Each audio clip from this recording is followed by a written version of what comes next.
Bienvenidos nuevamente a nuestro devocional. El día de hoy estaremos continuando la línea del devocional anterior, hablando de aquel pecado que tenemos cuando nadie nos ve. Hoy el llamado es a reflexionar sobre algo mucho más importante y mucho más peligroso. El tema de hoy será cuando el pecado deja de doler. Hay algo más peligroso que caer en pecado, más peligroso que una lucha abierta, más peligroso incluso que una tentación constante. El verdadero peligro del que venimos a hablarle hoy es cuando el pecado deja de doler. Porque mientras hay dolor, hay conciencia viva, pero cuando el alma se acostumbra, el corazón empieza a endurecerse sin hacer ningún ruido. Probablemente un cristiano no se entrega al pecado de un momento a otro. Primero se justifica, luego se tolera y después se repite hasta que finalmente se defiende. Lo que antes producía quebranto, ahora apenas provoca un pensamiento rápido. Lo que antes llevaba a clamar a Dios, ahora solo genera una breve culpa que se apaga con facilidad. Así comienza el proceso del endurecimiento. No por rebeldía abierta, sino por repetición silenciosa.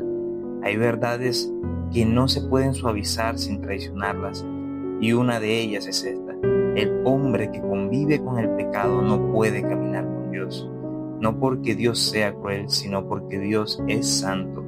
La Escritura no dice que el pecado debilita la comunión, dice que la rompe. No dice que la carne incomoda al espíritu, dice que lo contrista. No dice que amar al mundo es una debilidad, dice que es enemistad contra Dios.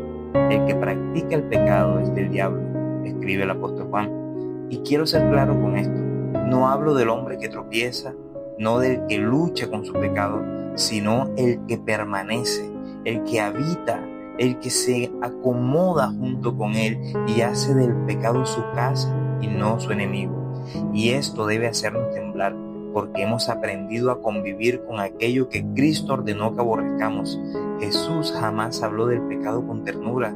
Él dijo: si tu ojo te es ocasión de caer, sácalo.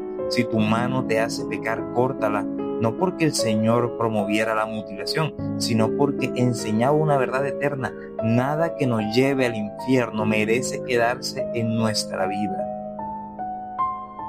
Hoy muchos quieren a Cristo como Salvador, pero no como Señor. Quieren perdón, pero no arrepentimiento. Quieren gracia, pero sin muerte al yo. Quieren ir al cielo, pero sin cruz. Además, Cristo nunca ofreció una fe cómoda. Él dijo: niégate a ti mismo. El problema no es caer en el pecado, el problema es instalarse en él. No es caer en el barro, es revolcarse mientras se disfruta, porque no estamos hablando del hombre que lucha, sino del hombre que se deleita. Porque el corazón que se deleita en el pecado demuestra que ya no teme a Dios. La Biblia es clara: sin santidad nadie verá al Señor. No importa cuántas alabanzas cantes, no importa cuánta Biblia sepas, no importa cuántos ministerios tengas. Si hay un pecado al que te aferras, hay un velo entre tú y Dios. Por eso muchos oran y no sienten nada, leen y no entienden, ayunan y no reciben. No es falta de disciplina espiritual, es falta de limpieza espiritual. Jesús dijo: bienaventurados los de limpio corazón, porque ellos verán a Dios.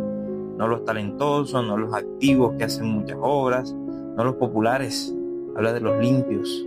El pecado nubla la visión espiritual, no te deja discernir, no te deja oír, no te deja avanzar. Israel no podía seguir caminando mientras Acán escondía el pecado en su tienda, y el campamento entero sufrió por el pecado que uno decidió ocultar. Así también hoy hay creyentes estancados por años, no porque Dios los haya abandonado, sino porque se niegan a soltar aquello que aman más que a Él. Y el pecado mayor no solo es el pecado visible, sino el pecado tolerado, aquel que ya no produce lágrimas, aquel que ya no provoca oración, aquel que ya no genera urgencia. Cuando el pecado deja de doler, el corazón ya empezó a morir. Sansón siguió viviendo, pero el espíritu ya no estaba con él. Saúl siguió reinando, pero Dios ya no le hablaba. Judas siguió caminando con Jesús, pero su corazón ya estaba vendido. Y aún así, Cristo sigue llamando, no a negociar con el pecado, no a saber cómo administrarlo o a cómo maquillarlo. Estamos llamados a dejarlo, a romper con él, a volver con temor, porque Dios no comparte su gloria con el pecado, ni su presencia con la rebelión. Hoy no es día de excusas, no es día de comparaciones, no es día de Dios entiende mi situación. Hoy es día de arrepentimiento y de restaurar nuestra comunión con el Señor, porque nada vale más que caminar con Él. Oremos. Señor, no queremos acostumbrarnos al pecado, ni vivir lejos de tu presencia. Rompe toda dureza en nuestro corazón y vuélvenos, Señor, a ese temor santo. Límpianos, renuévanos, danos un arrepentimiento verdadero.